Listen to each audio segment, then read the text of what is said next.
സൃഷ്ടിക്കാൻ വേണ്ടിയിട്ടുള്ളതാണ്, ചോദ്യങ്ങൾ ഉയർത്താൻ വേണ്ടിയിട്ടുള്ളതാണ്, വിമർശന ബുദ്ധി വളർത്താൻ വേണ്ടിയിട്ടുള്ളതാണ്.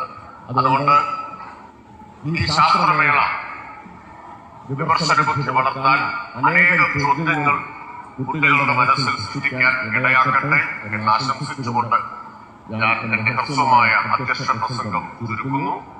ബഹുമാന്യനായ കേരളത്തിന്റെ പ്രിയങ്കരനായ, ഞാൻ നേരത്തെ പറഞ്ഞതുപോലെ കുട്ടികൾക്ക് ഏറ്റവും പ്രിയപ്പെട്ട ശാസ്ത്രം, ഗണിതം, സാമൂഹ്യശാസ്ത്രം, പ്രവൃത്തി പരിചയം, വൊക്കേഷണൽ എക്സ്പോ എന്നിവ ഉൾപ്പെടെ 7 വ്യത്യസ്ത മേഖലകളെ ഒരുമിച്ച് കൊണ്ടുവരുന്ന ഈ മഹാമേള കേവലം ഒരു മത്സരവേദിയല്ല, മറിച്ച് സൃഷ്ടിപരമായ ഒരു വിജ്ഞാനോത്സവമാണ്. ഈ വർഷം നമ്മുടെ 57ാമത് സ്കൂൾ ശാസ്ത്രമേളയും അതുപോലെ മേള ഇന്ന് മുതൽ 10 വരെ പാലക്കാട് ജില്ലയിലെ വിവിധ